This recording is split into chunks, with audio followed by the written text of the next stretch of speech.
దేవుడైన యెహోవా తన చేతి వ్రేలుతో 2 రాతి పలకలపై వ్రాసి ఇచ్చిన 10 ఆజ్ఞలు. 1, నీ దేవుడైన యెహోవాను నేను తప్ప వేరొక దేవుడు నీకు ఉండకూడదు. 2, పైన ఆకాశమందే గాని కింద భూమి అందే గాని భూమి కింద నీరి అందే గాని యుండు ఏ రూపమునైనను నీవు చేసుకొనకూడదు, వాటికి సాగిలపడకూడదు, పూజించకూడదు. 3, నీ దేవుడైన యెహోవా నామమును వ్యర్థముగా ఉచ్చరింపకూడదు. 4, విశ్రాంతి దినమును పరిశుద్ధ దినముగా ఆచరించుట జ్ఞాపకముంచుకొనవలెను.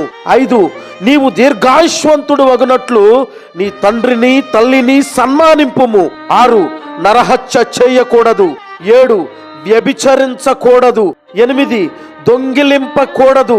9, నీ పొరుగు వాని మీద అబద్ధ సాక్ష్యము పలుకకూడదు. 10, నీ పొరుగు వానిది ఏదైనను అది నీవు ఆశింపకూడదు.